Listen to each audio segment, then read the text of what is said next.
Alhamdulillah, saya ucapkan terima kasih kepada bapak-bapak dan ibu-ibu yang bersedia meluangkan waktu berhadir pada acara hari ini, yaitu penyebaran pemahaman tentang konsep budaya positif. Sebelum memulai acara pada hari ini, marilah bersama-sama kita mengucapkan basmalah. Baik, karena waktu sudah siang, untuk menambah semangat kita pada hari ini, kita akan mengadakan ice breaking terlebih dahulu. Silakan Bapak Ibu untuk berdiri di samping bangkunya masing-masing.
Budaya positif.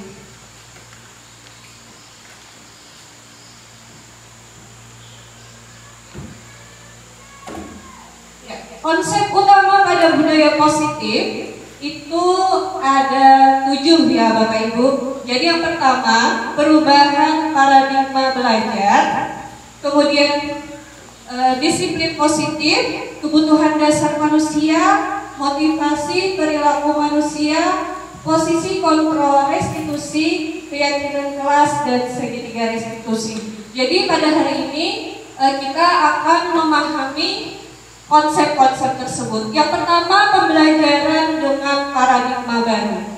Pembelajaran dengan paradigma baru dirancang berdasarkan prinsip pembelajaran yang terdiferensiasi sehingga setiap siswa belajar sesuai dengan kebutuhan dan tahap perkembangannya untuk mewujudkan karakter, profil, pelajar, dan kasihan. Jadi seperti yang kita ketahui bersama ya Bapak Ibu, pada masa sekarang ini, menurut filosofi Ki Hajar Dewantara, pembelajaran itu berpusat pada peserta didik. Jadi sudah berbeda dari masa yang dulu. Kalau dulu kan kita tahu bersama, biasanya kalau mengajar itu berpusat pada guru, ya. Nah, jadi sekarang itu pembelajaran harus berpusat pada murid. Itu sesuai dengan filosofi Ki Hajar Dewantara. Makanya ada pembelajaran terdiferensiasi. Jadi terdiferensiasi itu maksudnya pembelajaran sesuai dengan kebutuhan murid. Jadi kita yang menuntun murid, bukan menuntut kamu harus bisa ini, bukan. Jadi sekarang kita yang menuntut, misalnya muridnya bisa di bagian mana, misalnya dia lebih ke menggambar, kita tuntun. Misalnya dia lebih pintar matematika, kita tuntun, seperti itu. Jadi itu perubahan paradigma baru pada masa sekarang. Nah, selanjutnya disiplin positif. Disiplin positif merupakan pendekatan mendidik anak untuk membentuk kontrol diri dan membentuk kepercayaan diri sehingga mereka bisa berperilaku dengan mengacu pada nilai-nilai kebijakan universal dan memiliki motivasi intrinsik, bukan hanya sekadar motivasi ekstrinsik. Sebelumnya di sini Bapak Ibu kalau melihat disiplin positif, apa yang ada dalam pikiran Bapak Ibu? Boleh? Disiplin positif, dari kata itu apa yang ada di pikiran Bapak Ibu? Ya, silakan Bapak. Iya, disiplin positif menurut Bapak apa yang ada dalam pikiran Bapak setelah melihat kata disiplin positif? Disiplin positif di sini ya bisa digantikan sebagai disiplin artinya taat, positif dengan hal yang baik. Contohnya disiplin pada saat masuk kerja datang tepat waktu dan pulang dengan tepat waktu. Iya, begitu ya menurut Bapak. Ada yang lain? Menurut Bapak Ibu yang lain mungkin? Ya, jadi disiplin positif itu pendekatan kita terhadap anak. Bagaimana cara kita membentuk kepercayaan diri anak itu, tapi bagaimana supaya pembentukannya itu dalam dirinya sendiri, bukan dari dorongan luar, dari motivasi intrinsik dari dalam, bukan dari luar. Nah, nanti kita akan membahas motivasi intrinsik seperti apa dan ekstrinsiknya seperti apa. Nah, kemudian disiplin positif itu dalam budaya kita, makna kata disiplin dimaknai menjadi sesuatu yang dilakukan seseorang untuk mendapatkan kepatuhan. Nah, dalam kata disiplin itu kita biasanya menghubungkan dengan ketidaknyamanan. Bagaimana Bapak Ibu? Biasanya kalau kita harus disiplin itu pasti di dalam diri kita ada rasa tidak nyaman. Seperti itu kan? Nah, pasti. Kemudian sebagai pendidik, tujuan kita adalah menciptakan anak-anak yang memiliki disiplin diri sehingga mereka bisa berperilaku sesuai nilai-nilai kebajikan. Jadi nilai-nilai kebajikan itu nilai-nilai yang baik. Nah, memiliki motivasi intrinsik bukan ekstrinsik. Kemudian disiplin positif merupakan salah satu cara penerapan disiplin yang bertujuan untuk menumbuhkan kesadaran serta memberdayakan anak untuk melakukan sesuatu tanpa hadiah, tanpa ancaman dan hukuman. Nah, jadi seperti ini Bapak Ibu. Motivasi intrinsik kita menuntut anak untuk membangun karakter yang ada dalam dirinya. Kalau ekstrinsik itu ya seperti itu tadi, hadiah. Misalnya kamu harus datang tepat waktu, nanti ibu kasih hadiah. Nah, itu berarti ada dorongan dari luar. Jadi kita seharusnya menciptakan supaya aku harus datang tepat waktu karena aku tidak mau ketinggalan pelajaran. Nah, berarti itu ada dalam dirinya sendiri. Apalagi hukuman, misalnya kamu harus datang tepat waktu, kalau tidak nanti saya jemur. Nah, itu berarti motivasi luar, ekstrinsik.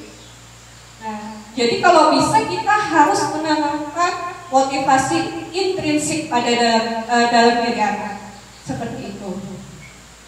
Nah, jadi kebutuhan dasar manusia. Kebutuhan dasar manusia itu ada 5, Bapak Ibu.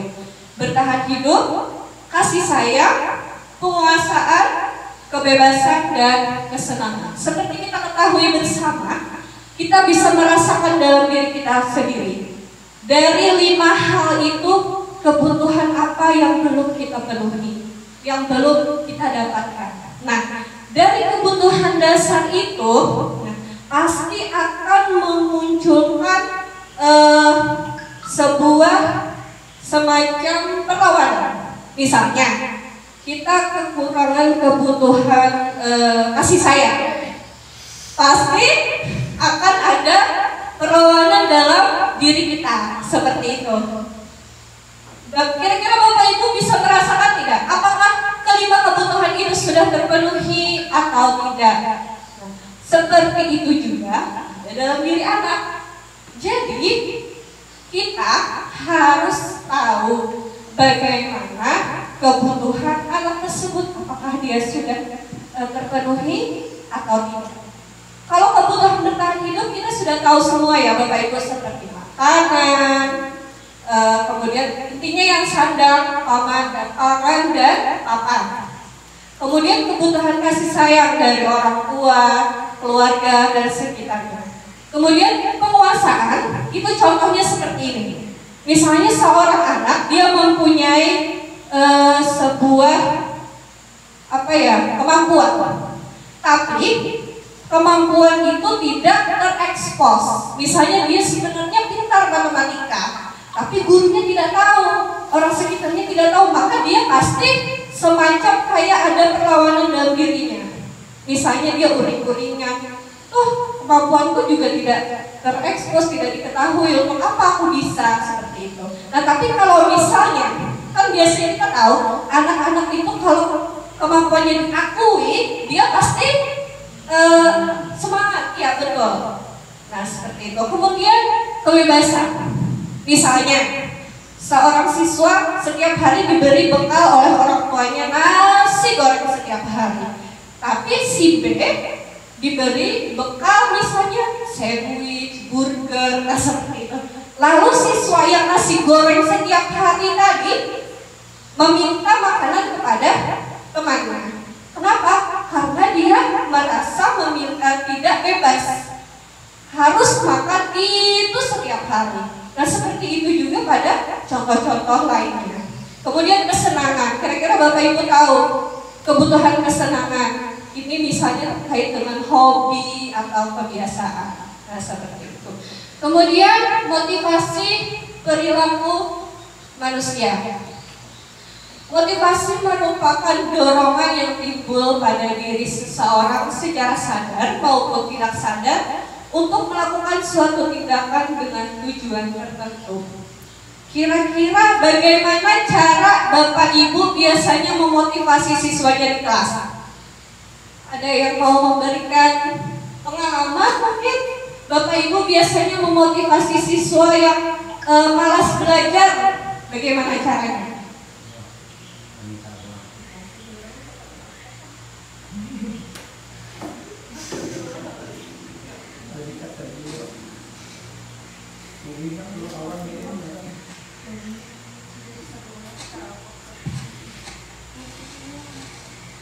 Ya, biasanya seperti apa Bapak Ibu memberikan motivasi kepada siswa yang malas belajar, biasanya di kelas? Ya, silakan. Untuk memberikan motivasi siswa apabila siswa malas belajar, biasanya saya menggunakan reward untuk hasil kerja anak-anak yang dalam proses belajar. Iya, nah, jadi dari Ibu Rima biasanya memberikan reward atau penghargaan kepada siswa pada proses pembelajaran. Jadi di sini kita lihat bersama-sama contoh yang pertama, menghindari ketidaknyamanan dan hukuman. Itu biasanya murid melakukan disiplin diri karena takut dihukum. Ini merupakan motivasi ekstrinsik. Nah, misalnya ini sama seperti yang saya jelaskan sebelumnya tadi. Jadi biasanya murid itu kalau dia melakukan sesuatu karena takut dihukum, maka itu nanti dia akan terbiasa melakukan sesuatu karena takut dihukum, bukan karena dia merasa bertanggung jawab atas apa yang harus dia lakukan. Nah, otomatis hal itu nantinya untuk jangka panjang tentu tidak baik ya Bapak Ibu. Nah, jadi kita selama ini merasa memberi hukuman itu sudah benar, padahal hukuman itu tidak baik untuk jangka panjang. Misalnya tidak mengerjakan PR, nah seperti itu. Saya juga baru tahu ternyata hukuman itu kurang efektif untuk memberikan motivasi kepada anak. Kemudian mendapatkan penghargaan atau imbalan dari orang lain. Misalnya tadi seperti Ibu ya, murid melakukan disiplin diri karena ia ingin mendapatkan imbalan atau penghargaan atau hadiah. Nah, itu juga dari motivasi ekstrinsik, dari luar juga, bukan dari dalam dirinya. Jadi nanti lama-lama dia mau melakukan sesuatu apabila diberi penghargaan. Misalnya suatu saat Ibu lupa nih menjanjikan hadiah. Siapa yang PR-nya selesai hari lebih dulu, maka akan dapat hadiah. Tapi lupa Ibu kasih tahu. Nah, dia akan malas karena tidak ada hadiah juga dari Ibu guru. Untuk apa saya duluan? Nah, seperti itu. Kemudian menghargai nilai-nilai kebajikan diri sendiri. Nah, murid melakukan disiplin diri karena ia sadar akan nilai kebajikan dirinya. Nah, ini merupakan motivasi intrinsik. Nah, ini yang paling bagus. Jadi menumbuhkan rasa bertanggung jawab dalam dirinya, tumbuh motivasi dari dalam diri. Selanjutnya konsep disiplin identitas gagal. Nah, ini jadi konsep yang mendisiplinkan murid dengan identitas gagal, dengan cara yang gagal. Yang pertama, teori motivasi hukuman dan penghargaan tadi sudah saya jelaskan sebelumnya. Itu ada hukuman, memberikan imbalan atau penghargaan. Nah, itu untuk menjadi orang yang mereka inginkan dan menghargai diri sendiri dengan nilai-nilai kebajikan yang mereka percaya itu dari motivasi intrinsik. Yang pertama di sini, ini yang bagian identitas gagal hukuman. Nah, hukuman itu menyakitkan. Tentu saja jelas sekali hukuman itu menyakitkan ya Bapak Ibu. Kita sudah tahu semua dan bisa membayangkan yang namanya hukuman pasti menyakitkan. Kemudian tidak nyaman, pasti murid pasti merasa tidak nyaman atas hukuman yang dia dapatkan. Lalu murid menjadi takut. Sebenarnya memberi rasa takut kepada murid itu juga bisa mendorong menjadi motivasi, namun tidak dianjurkan karena dia takut tadi mengerjakan tugas karena takut, disiplin karena takut, dan sebagainya. Kemudian hukuman bersifat memaksa, jelas sekali. Nah, kamu harus berjemur, kamu harus membersihkan WC. Nah, itu berarti memaksa. Tentu saja anak tidak mau, pasti dia tidak mau, tapi dia melakukannya dengan terpaksa. Berarti kita memaksa murid. Kemudian murid menyembunyikan kesalahan, itu efeknya. Misalnya dia melakukan kesalahan. Ayo, tadi siapa yang ngaku mencuri-curi ini? Bukan saya Pak, bukan saya Pak. Pasti dia tidak mengaku karena pasti dihukum. Jadi dia tidak mau jujur, pasti menyembunyikan kesalahannya. Kemudian murid menjadi rendah diri. Dia tidak percaya diri dengan apa yang dia lakukan karena dia ibaratnya dihukum itu kan sama seperti diatur. Nah, dia tidak mempunyai jati dirinya sendiri. Bagaimana Bapak Ibu? Masih semangat? Semangat? Semangat. Iya. Selanjutnya penghargaan. Penghargaan tidak efektif. Kenapa tidak efektif? Nah, karena penghargaan itu, misalnya tadi seperti yang Ibu lakukan ya, kita memberikan penghargaan, otomatis anak mengharap. Tapi apabila tidak mendapatkan penghargaan, otomatis dia merasa kecewa, akan menimbulkan rasa kecewa pada dirinya sendiri, lalu merusak hubungan. Kira-kira menurut Bapak Ibu, penghargaan bisa merusak hubungan? Contohnya seperti apa? Ya, penghargaan yang merusak hubungan, misalnya antar siswa atau antar teman. Penghargaan bisa merusak hubungan.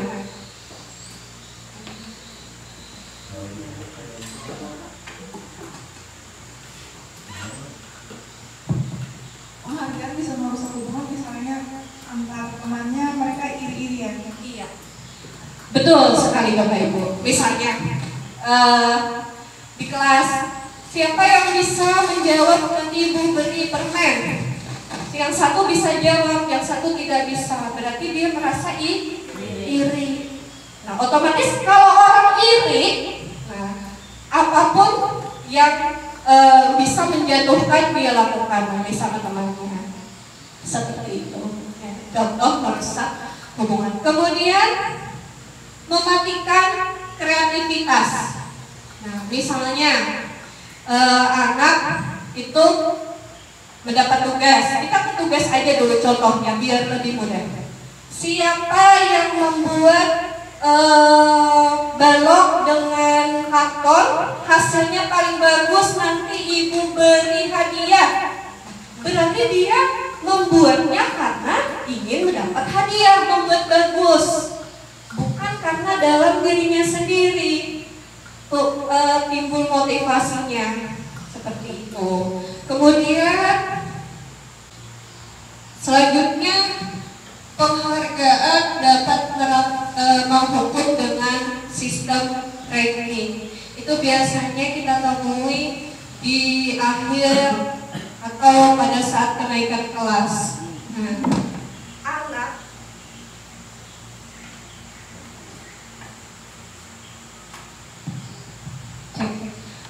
Anak, kenapa menghukum? Ada kata-kata menghukum dengan sistem ranking. Misalnya seperti ini. Di kelas seperti yang kita alami ya Bapak Ibu, misalnya anaknya cuma ada 3 siswa. Kemudian pada saat kenaikan kelas itu di ranking 1, 2, 3. Anak yang ranking 1 dia bangga. Anak yang ranking 2 dan 3 mungkin rasa bangganya kurang. Lalu timbullah pada dirinya merasa dihukum. Merasa dihukum karena dia tidak dapat ranking 1. Aku dihukum, makanya ditaruh di ranking 2 dan 3. Seperti itu maksudnya. Menghukum dengan sistem ranking. Makanya pada sekarang ini kan untuk kurikulum merdeka tidak ada sistem ranking lagi sebenarnya di rapor, karena sistem ranking itu sebenarnya menghukum. Hal-hal itu tidak kita sadari, lalu merampas hak menghargai dirinya. Jadi dengan adanya penghargaan, dia tidak merasa bahwa apa yang dia lakukan itu misalnya dia menang, kepuasan itu beda karena dia hanya mengharap penghargaan, bukan karena dalam dirinya sendiri kepuasan yang timbul. Seperti itu. Selanjutnya, konsep disiplin identitas sukses. Tadi kan yang gagal ya Bapak Ibu. Nah ini yang sukses. Konsekuensi, penguatan jangka pendek, perlu monitoring berkelanjutan, stimulus, respon, murid menghormati peraturan, kehilangan waktu untuk memenuhi kesalahan. Misalnya seperti ini, dengan murid melakukan kesalahan, itu kita memberikan konsekuensi. Ini kurang lebih sama dengan hukuman, cuma lebih di bawah. Misalnya, kamu kalau tidak ini kalau misalnya kamu tidak mengerjakan PR, nanti kamu akan begini. Itu konsekuensi. Memberikan pandangan kepada murid. Nah, misalnya kamu tidak mengerjakan PR, nanti kamu ketinggalan sama teman kamu. Nah, itu akan membentuk dalam dirinya rasa tanggung jawab dalam dirinya.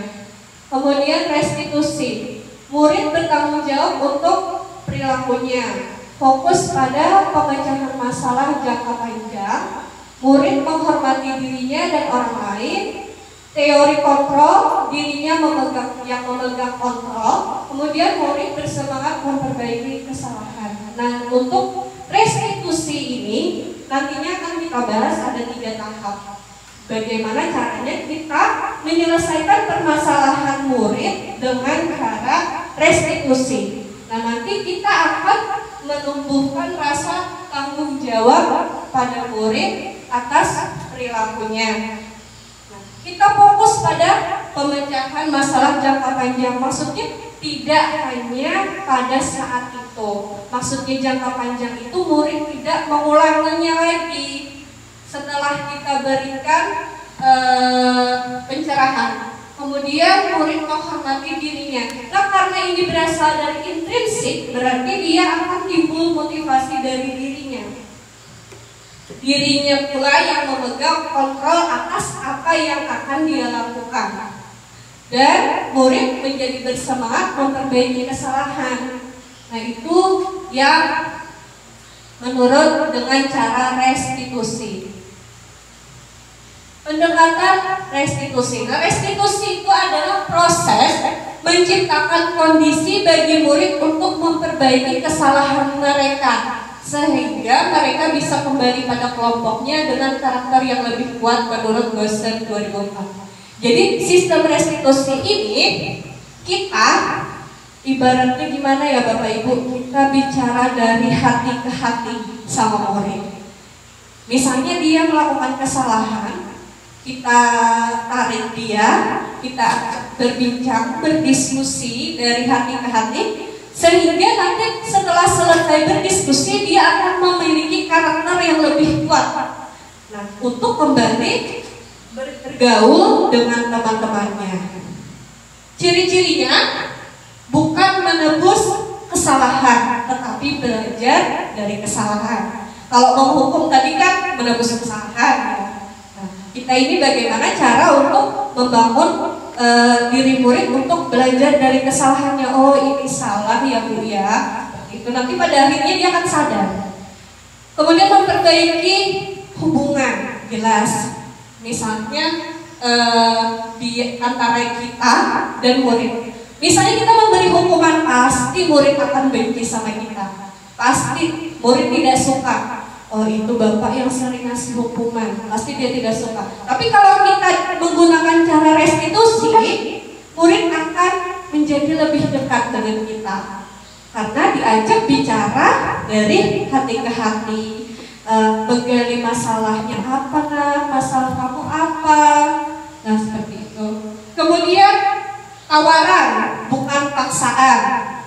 Nah, jadi nanti kita akan menawarkan, nah setelah ini apa yang akan kalian lakukan? Nanti dia akan timbul pemikiran sendiri. Yang baik itu seperti apa, yang tidak baik itu seperti apa. Nah, kemudian mencari kebutuhan dasar yang mendasari tindakan. Ini juga menggali hal-hal baik yang ada di dirinya.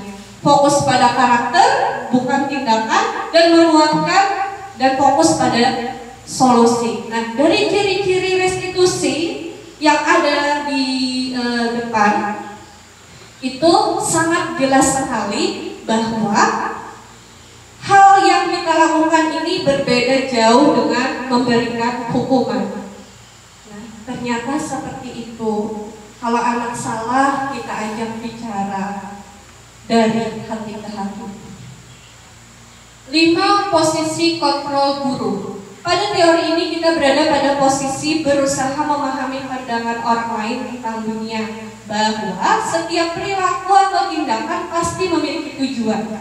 Kita hanya bisa mengontrol diri kita sendiri dan kita tidak bisa mengontrol orang lain. Model berpikir dalam teori ini adalah menang-menang. Nah, di sini ada contoh 5-nya langsung ya Bapak Ibu. 5 posisi kontrol guru. Jadi Bapak Ibu bisa melihat selama ini Bapak Ibu berada di mana. Apakah Bapak Ibu penghukum, pembuat rasa bersalah, sebagai teman, sebagai pemantau, atau sebagai manajer? Kira-kira selama ini Bapak itu di situ ada contohnya. Sebagai penghukumkah, sebagai pembuat rasa bersalah kepada anak, menimbulkan anak kayak merasa bersalah, atau sebagai teman, sebagai pemantau, atau sebagai manajer? Boleh Bapak Ibu? Selama ini posisinya berada di mana? Ibu Sumi? Semua ya? Pemantau. Selama ini sebagai pemantau. Ada yang lain? Waktu-waktu seperti teman. Tidak tentu ya Bu ya. Kadang menjadi teman, kadang menghukum, kadang membuat merasa bersalah. Saya juga sering membuat merasa bersalah. Misalnya dia merusak barang di kelas. Kenapa dirusak nak? Ibu sudah capek-capek bikin. Nah, jadi dia merasa bersalah. Oh kasihannya ibu, gitu. Sebenarnya semua pasti kita pernah lakukan, menghukum, membuat dia merasa bersalah, menjadi teman. Nah, maksudnya posisi sebagai teman itu, ayolah jangan mengganggu temanmu, ibu bangga sama kamu. Artinya dengan memberikan kayak semacam pendekatan sebagai teman, gimana? Kita ke teman, menjadi teman siswa. Nah, sebagai pemantau pernah. Nah, kalau sebagai manajer, contohnya, apakah kamu tahu kesalahan yang kamu buat? Kira-kira bagaimana kamu akan memperbaiki kesalahan ini? Dari 5 posisi kontrol guru, kira-kira menurut Bapak Ibu yang paling bagus yang mana? Sebagai penghukum kah? Membuat rasa bersalah? Sebagai teman, pemantau, atau manajer? Teman. Sebagai teman. Sebelah sini sebagai manajer. Ada yang lain? Kita bisa menilai dari kata-kata, contoh kata-kata yang kita sampaikan kepada murid. Apakah dari semua ini ada plus minusnya? Ada. Ada plus minusnya. Iya. Nah, jadi sebenarnya Bapak Ibu, dari ketiga 5 posisi ini yang paling bagus itu adalah sebagai manajer. Jadi sebagai manajer itu kita akan membangun motivasi intrinsik dalam dirinya. Karena nanti kita akan mengetahui proses bagaimana contoh kita memposisikan diri sebagai manajer untuk siswa.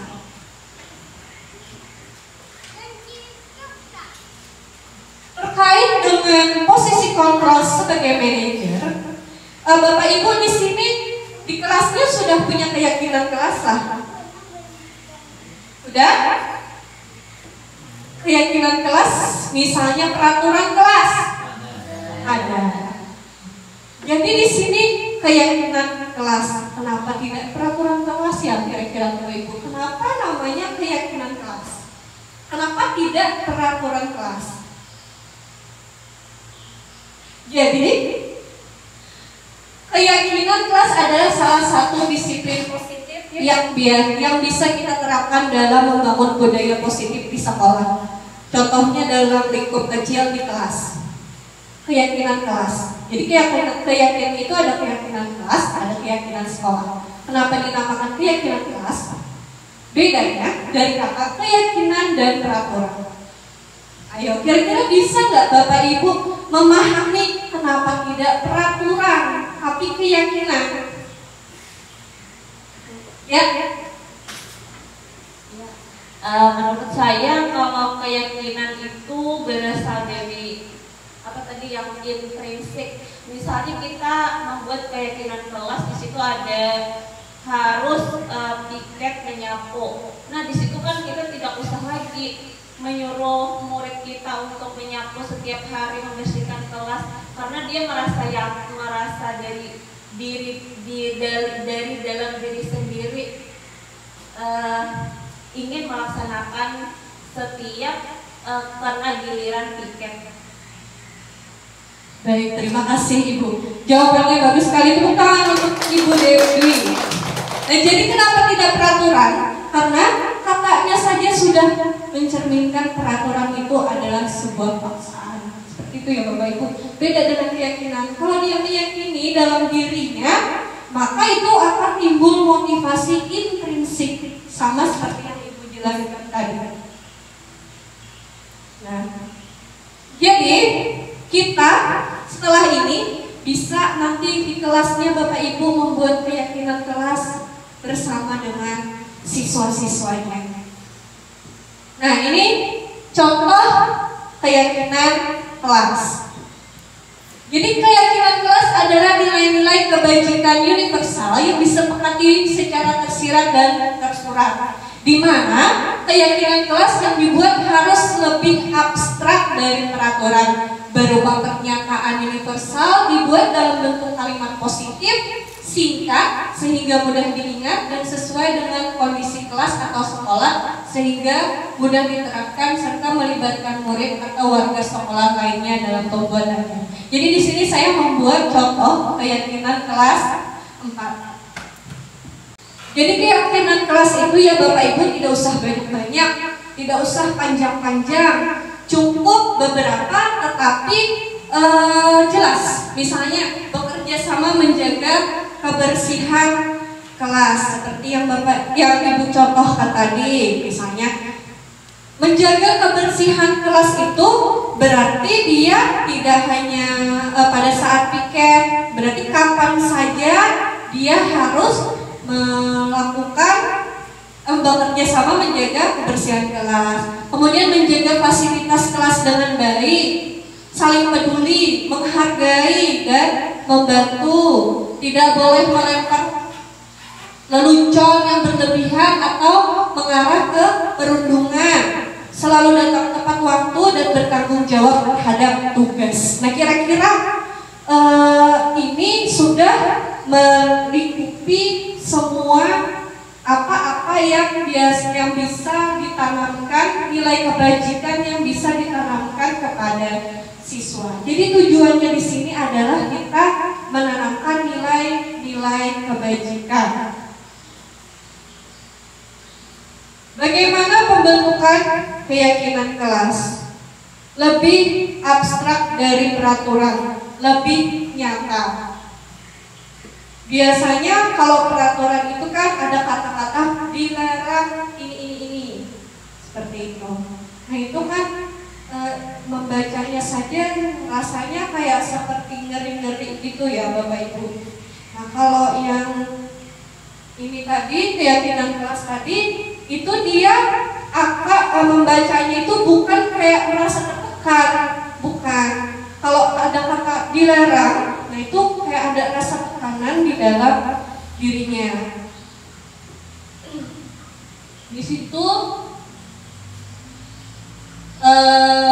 pembentukannya, kemudian singkat dan sedikit saja agar mudah diingat. Cukup beberapa seperti yang tadi kan, tidak perlu banyak-banyak. Kalau peraturan kan biasanya sederet satu lembar gitu. Kemudian semua warga sekolah dilibatkan saat membuat. Kalau di kelas semua siswa diajak berdiskusi. Tentu saja sesuai dengan kesepakatan bersama. Berupa pernyataan universal, pernyataannya jelas, tidak ngambang, jadi anak mudah memahami. Dibuat dalam bentuk positif tentu saja, karena tujuannya untuk membentuk karakter positif pada anak. Sesuai dengan kondisi kelas atau sekolah dan mudah diterapkan. Jadi membuat keyakinan kelas itu tentu saja sesuai keadaan, sesuai kondisi, sehingga mudah untuk menerapkannya, sehingga siswa tidak merasa semacam keberatan. Makanya sebelum membuatnya itu perlu diskusi. Selanjutnya segitiga restitusi, sama yang kita bahas tadi. Jadi pada saat guru berposisi sebagai manajer, itu dia sebaiknya menyelesaikan masalah dengan cara menerapkan restitusi. Jadi di sini ada segitiga restitusi, langkah-langkahnya. Jadi kita pada saat menyelesaikan masalah, pada saat mengajak diskusi anak, itu ada langkah-langkahnya Bapak Ibu. Jadi yang pertama, menstabilkan identitas. Nah, jadi contohnya kita semua akan melakukan hal terbaik yang bisa kita lakukan. Jadi kita pada saat itu memberikan motivasi intrinsik pada siswa tentang masalah yang dia lakukan. Jadi apa hal yang baik dalam masalah tersebut. Kemudian validasi tindakan yang salah. Jadi kita bisa menanyakan, tadi kamu melakukan apa? Nanti dia akan menjawab sendiri, tadi saya mengejek teman saya, Bu. Seperti itu. Kemudian menanyakan keyakinan kepada siswa. Pada saat menanyakan keyakinan, itu kita bisa memberikan letak pemberian motivasi intrinsiknya. Kita semua memiliki perilaku internal. Jadi perilaku yang ada pada dirinya sendiri. Kita memberikan pemahaman atas perilaku yang dia lakukan. Ini contoh segitiganya. Seperti ini. Saya akan memutarkan video seorang guru yang melakukan penyelesaian masalah.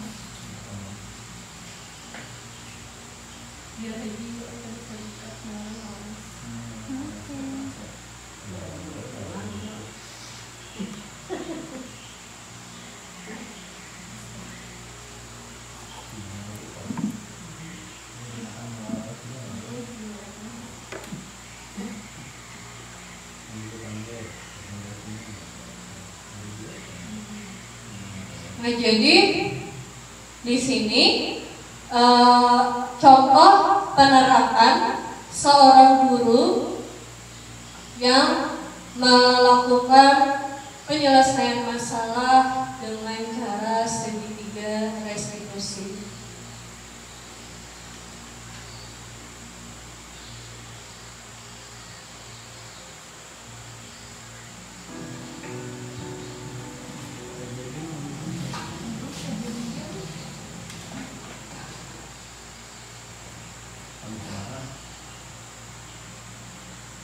Siang Sarah. Siang Pak. Sudah lama gak ketemu Sarah? Kenapa hari ini? Kesel Pak, kesel banget. Masa aku dikatain tukang fitnah Pak? Ya aku marah lah. Aku Eka di depan kelas, kesel banget. Oh begitu. Ya pasti kamu marah dan kesal. Bapak juga akan marah apabila ada yang menuduh Bapak seperti itu. Kemudian Pada saat itu kamu mau melakukan apa? Ya saya langsung ngatain Eka lah Pak. Kesel banget. Saya bentak-bentak dia depan teman-teman lain. Oh begitu. Pasti kamu melakukan seperti itu karena suatu alasan tertentu, bukan? Iyalah, masa saya diam saja Pak? Ya saya bela diri lah. Masa saya dituduh tukang fitnah? Ya wajar lah. Mempertahankan harga diri itu sesuatu yang penting buat kamu. Untung kamu tidak bertindak lebih gegabah lagi, hanya membentak-bentak. Iya Pak. Untung saya masih bersabar dan hanya membentak saja. Sudah gemes padahal, saya pasti bela diri lah. Ya pasti ya. Tapi, Iya. nah, kamu memilih untuk tetap bertahan dan bersabar. Kamu memilih untuk tidak berbuat lebih parah lagi, bukan? Iya. Nah, sekarang coba kita lihat lagi tindakan kamu yang bentak-bentak Eka di kelas. Tindakan kamu itu kira-kira sesuai dengan keyakinan kelas atau prinsip kamu tidak? Enggak lah Pak. Capek Pak jadi pemarah. Jadi keyakinan atau prinsip mana yang kurang sesuai dengan keinginan kamu? Ya, saya sebenarnya sangat menghargai orang lain. Mungkin saat itu saya menjadi emosi, jadi tidak. Namun ada juga keyakinan yang kita sepakati yang perlu kita jalankan apabila kita sedang marah, bukan? Ya, saya bisa lebih proaktif, mulai dengan diri sendiri. Saya bisa jadi lebih bersabar, mengambil waktu jeda untuk berpikir mau apa selanjutnya. Kira-kira kamu bersedia memperbaiki masalah ini tidak? Bersedia Pak.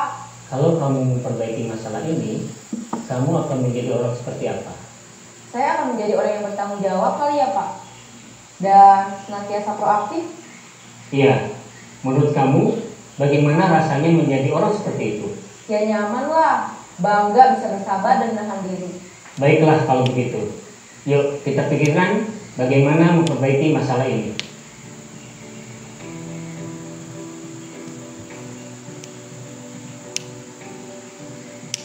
Ibu dan Bapak. Nah, jadi itu adalah contoh seorang guru yang posisinya sebagai manajer dengan menerapkan tahapan segitiga restitusi. Jadi tadi di sana ada proses validasi tindakan yang salah, kemudian ada proses menanyakan keyakinan dan menstabilkan identitas. Sangat terlihat sekali ya Bapak Ibu dalam video tadi, guru menerapkan dan di sana dia hanya menanyakan kira-kira bagaimana, kira-kira seperti apa, selanjutnya kamu akan seperti apa. Nah, apa yang dikatakan oleh siswa itu keluar sendiri dari dirinya sendiri, bukan dari kita. Kamu harus ini, nanti kamu tidak boleh lagi mengejek temanmu, kamu tidak boleh membentak. Nah, itu dari kita, bukan dari siswa. Tadi kan ditanyakan. Nah, kemudian gurunya juga menghargai yang dia lakukan. Oh, wajar kamu marah. Bapak juga seperti itu. Tapi untungnya kamu tidak berbuat lebih. Itu maksudnya kita, artinya kita berada di pihak dia. Misalnya pada saat menyelesaikan masalah itu, kita hendaknya berada di pihak ada orang yang curhat kepada kita. Jadi istilahnya bahasa kita tuh Bapak Ibu lah melawanakan. Jadi inya tumbuh senang di hatinya. Akhirnya dia bisa mengeluarkan apa yang ada dalam dirinya. Selanjutnya tinggal dialirkan. Kenapa kamu melakukan hal itu? Untuk tidak ini, untuk masih bisa bersabar. Padahal wajar. Misalnya anak tidak mengerjakan PR. Kenapa kamu tidak mengerjakan PR? Saya malas, misalnya seperti itu. Nah, jadi kita ibaratnya lawan dulu. Wajar malas. Ibu juga bisa malas. Tapi kita berikan pandangan lagi supaya dia sadar dengan apa yang dia lakukan. Kita motivasi dalam dirinya.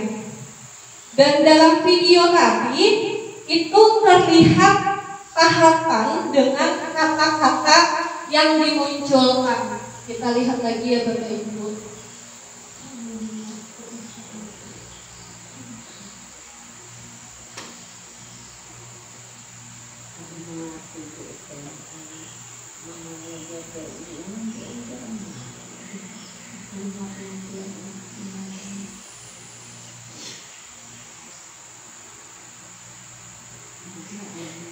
Nah, jadi ini contoh kata-kata pada saat menstabilkan identitas. Kamu pasti marah dan kesal ya, dituduh sebagai tukang fitnah.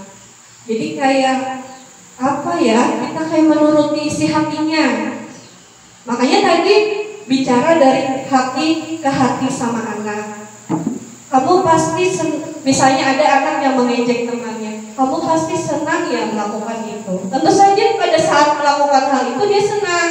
Jadi kita kayak memahami lah dulu. Kemudian ada lagi di sini kata-kata Pertahankan harga diri itu sesuatu. validasi tindakan yang salah. Pasti kamu mempertahankan sesuatu yang penting untuk kamu.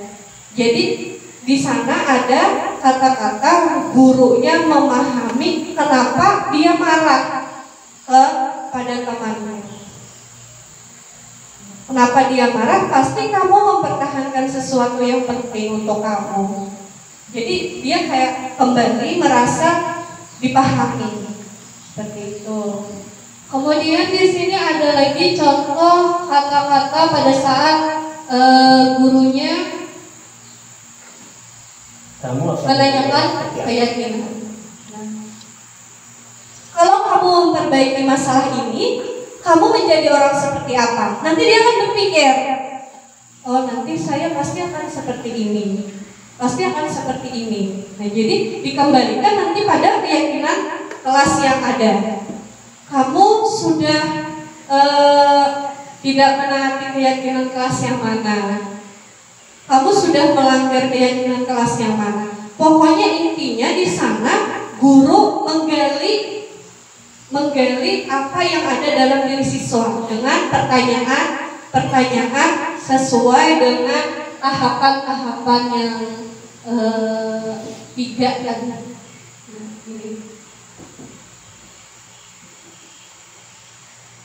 Selanjutnya,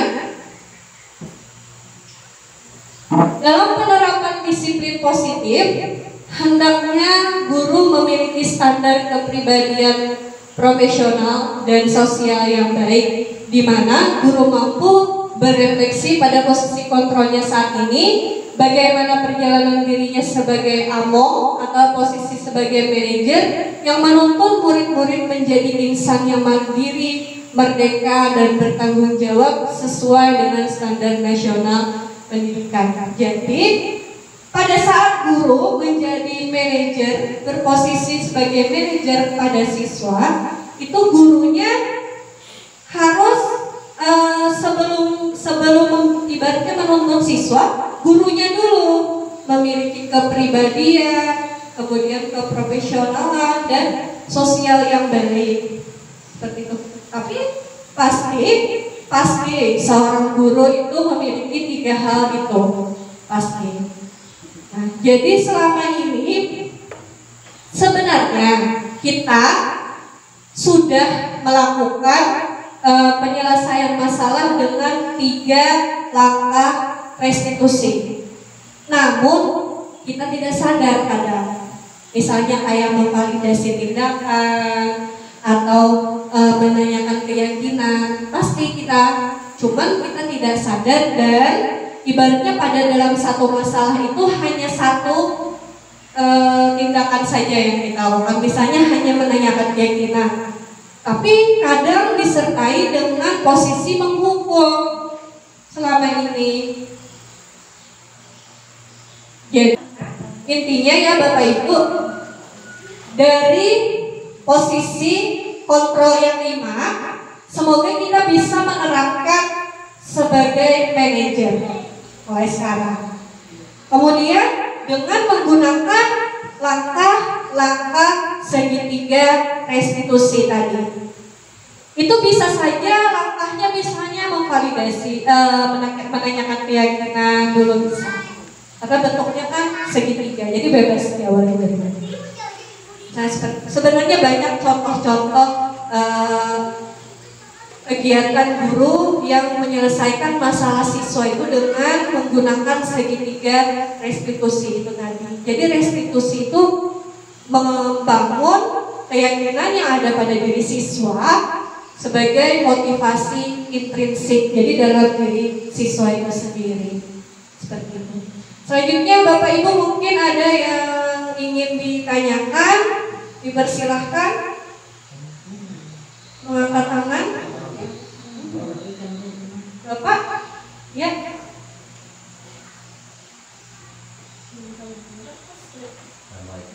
Assalamualaikum warahmatullahi wabarakatuh. Di sini saya ingin perkenalkan, nama saya Abdul Rahman. Saya guru kelas 3. Di sini saya ingin menanyakan bagaimana cara membuat keyakinan di dalam kelas. Nah, itu aja yang saya tanyakan. Assalamualaikum warahmatullahi wabarakatuh. Terima kasih Bapak atas pertanyaannya. Jadi bagaimana caranya membuat keyakinan kelas? Nah, mungkin ini nanti akan kita terapkan ya Bapak Ibu. Jadi kita bisa sama-sama mengetahui. Jadi misalnya seperti ini. Kita belum punya keyakinan kelas nih. Di kelas kita ajak dulu siswanya, anak-anak, hari ini kita akan membuat keyakinan kelas. Bapak Ibu bisa dijelaskan dulu. Seperti yang tadi saya jelaskan, kenapa Bu? Keyakinan kan biasanya selama ini yang anak-anak ketahui peraturan saja, peraturan dan peraturan. Nah, jadi kenapa keyakinan?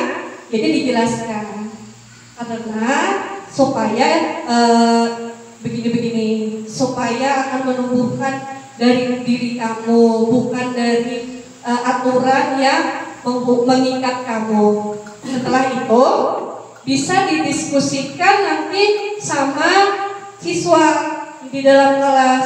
Jadi kita hari ini akan membuat peraturan kelas.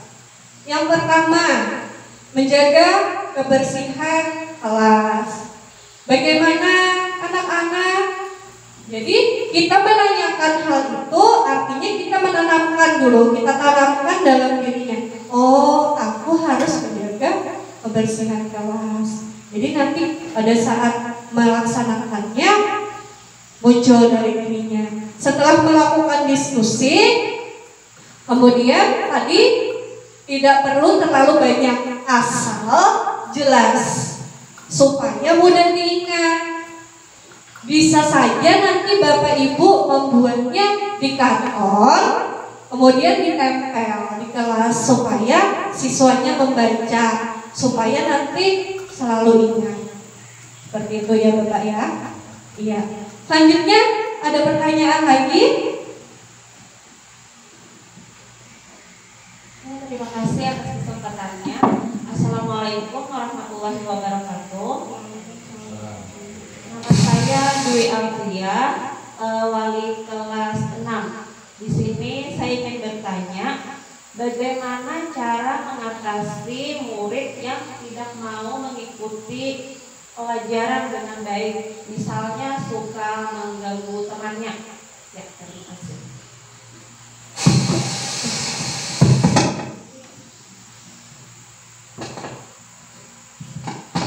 Terima kasih atas pertanyaannya ya Bu ya. Jadi bagaimana cara mengatasi siswa yang tidak mau melakukan pembelajaran di kelas dengan baik, misalnya suka mengganggu temannya. Nah, jadi begini, misalnya kita sedang melakukan proses pembelajaran di kelas. Ada satu siswa pada saat belajar dia mengganggu misalnya dengan cara menarik-narik buku temannya atau dengan cara lain. Kita tadi kan sudah memahami tentang 5 kebutuhan manusia.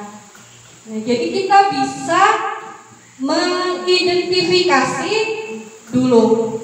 kira-kira siswa yang suka mengganggu teman itu kekurangan di bagian kebutuhan apa? Jadi kita bisa selanjutnya melakukan tindakan.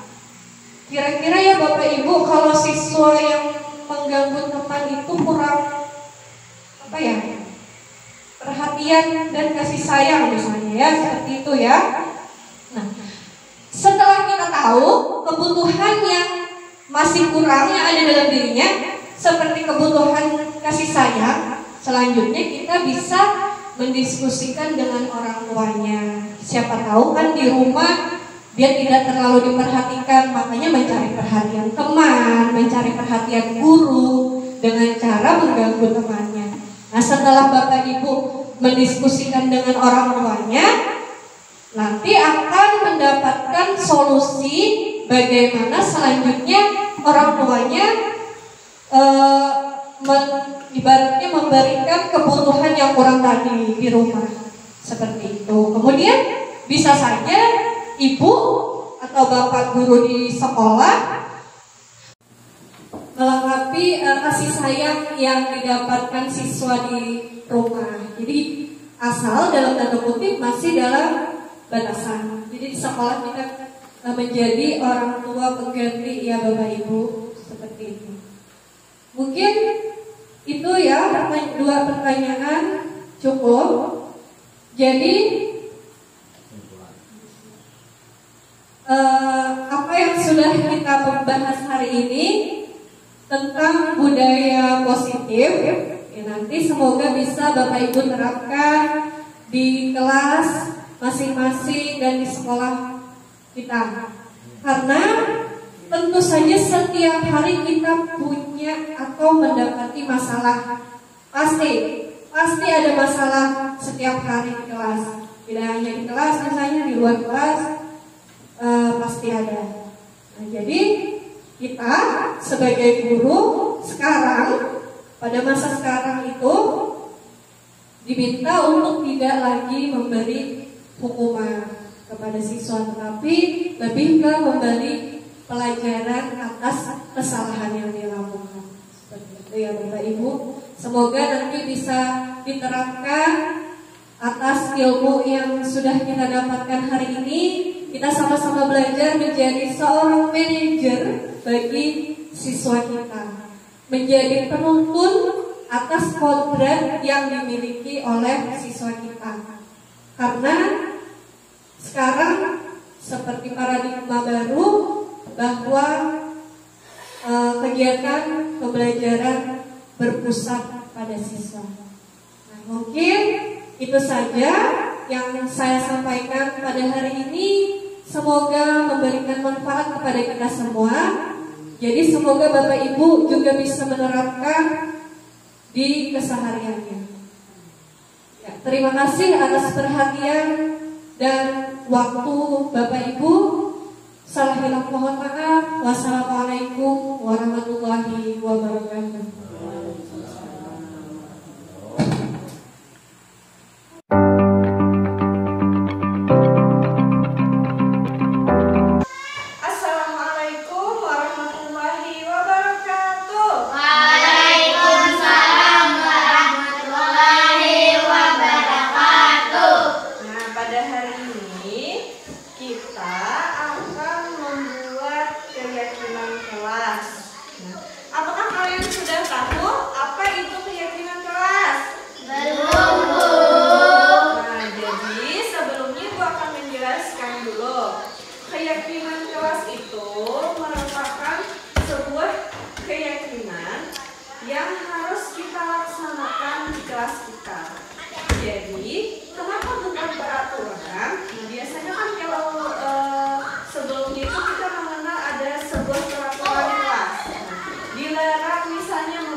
Dilarang datang terlambat. Nah, biasanya kan ada kata dilarang, tetapi kalimatnya nanti positif, pendek. Nah, tidak ada kata dilarang tidak ada. Jadi nanti keyakinan kelas itu adalah sebuah keyakinan nanti yang harus kalian yakini di dalam diri kalian bahwa itu harus kalian lakukan di kelas. Ya. Jadi nanti apabila kita sudah meyakini sebuah keyakinan di kelas kita, artinya kalian harus tahu apa yang harus kalian lakukan terhadap keyakinan kelas yang ada. Nah, jadi hari ini kita akan membuat keyakinan kelas itu.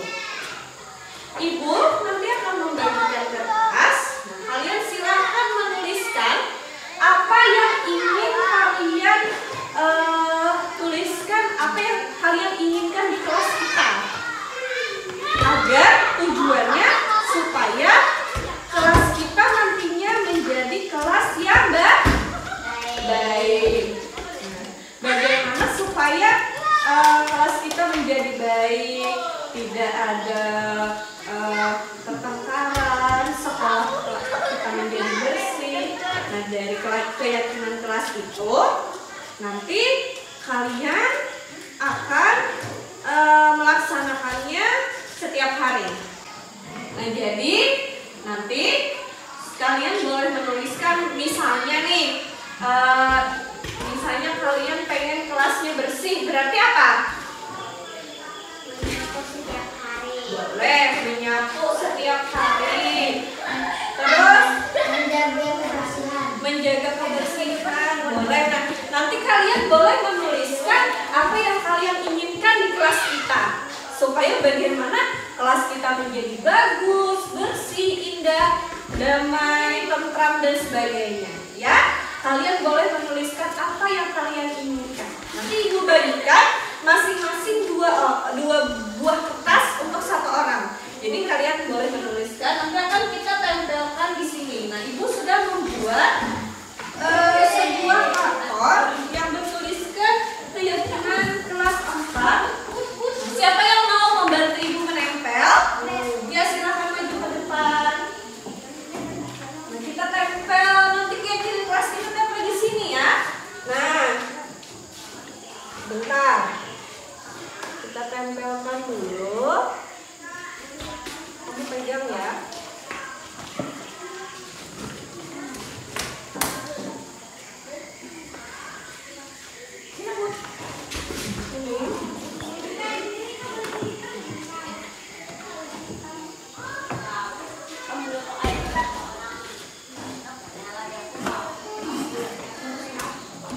Cukup seperti ini, silakan duduk. Terima kasih.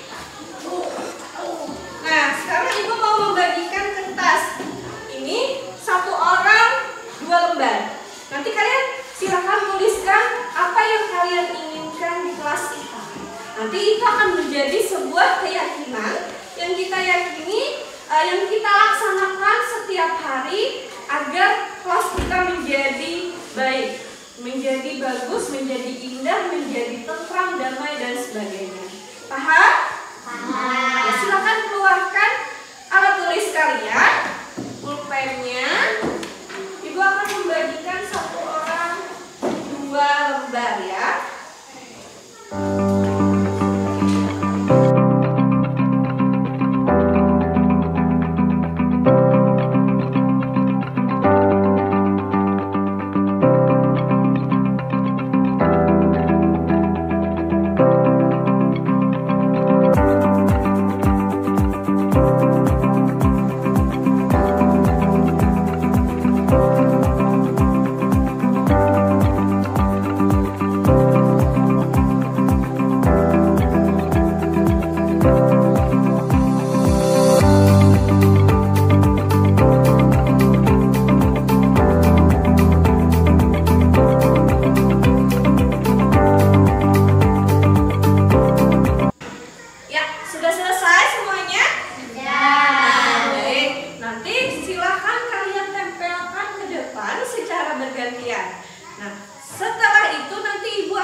apabila ada yang sama nanti satu yang ibu ambil ya.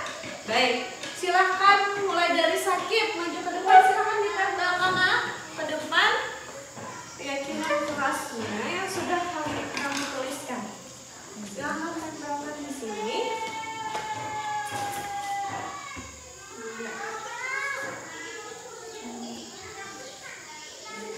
Silahkan Rehan. Duduk, Rehan.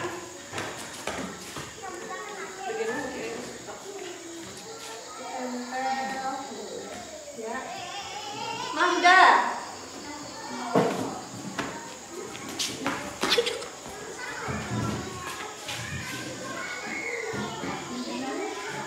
Lanjut.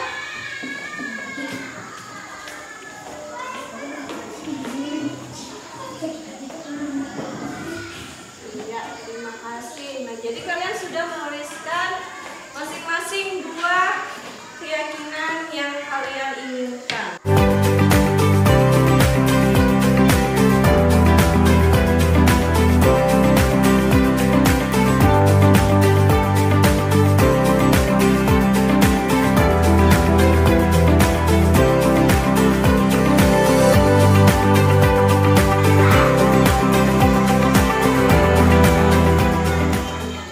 Nah baik, sekarang Ibu sudah mengoreksi dari keyakinan kelas yang sudah kalian tuliskan. Jadi di sini ada dua keyakinan kelas yang sama ya. Jadi kita ambil salah satu saja. Ada tiga yang sama. Jadi Ibu ambil salah satu. Jadi kita di sini sudah mendapatkan 6 keyakinan kelas yang akan kita laksanakan. Nah jadi dari ke-6 keyakinan kelas ini, Ibu sudah memilih. Yang pertama di sini ada yang menuliskan tidak boleh melemparkan lelucon atau mengejek. Nah, berarti kalian tidak boleh mengejek teman ya. Nah, tidak boleh mengejek temannya di kelas dan di luar kelas. Yang kedua, saling peduli, menghargai dan membantu. Setuju? Setuju.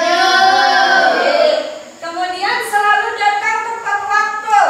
Setuju? Setuju. Tidak ada yang datangnya terlambat. Lalu bekerja sama menjaga kebersihan kelas. Berarti tidak boleh apa nih? Nah, tidak boleh buang sampah sembarangan. Kelasnya harus dijaga.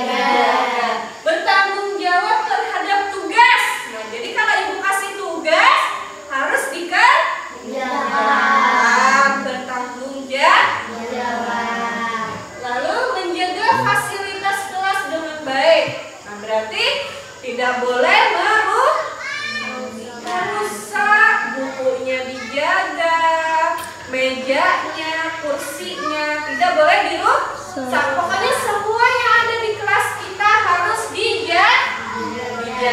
Bagaimana dari ke-6 keyakinan kelas kita? Setuju? Setuju.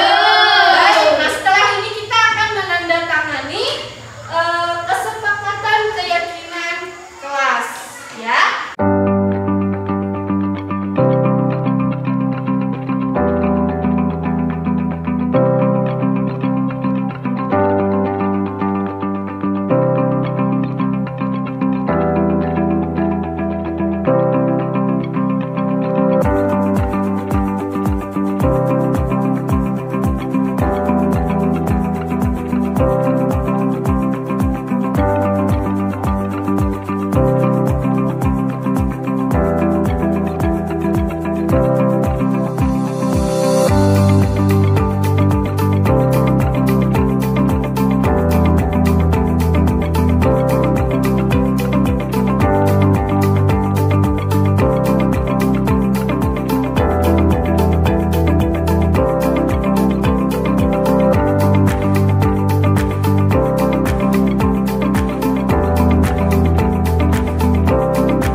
Nama saya Sakib dari kelas 4. Assalamualaikum warahmatullahi wabarakatuh. Nama saya Rehan dari kelas 4. Assalamualaikum warahmatullahi wabarakatuh. Nama saya Mahda dari kelas 4. Assalamualaikum warahmatullahi wabarakatuh. Nama saya Muslimah dari kelas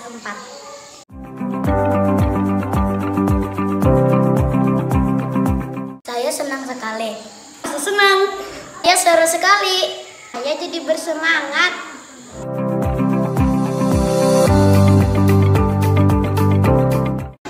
Sangat penting. Penting sekali. Penting sekali. Iya, penting sekali.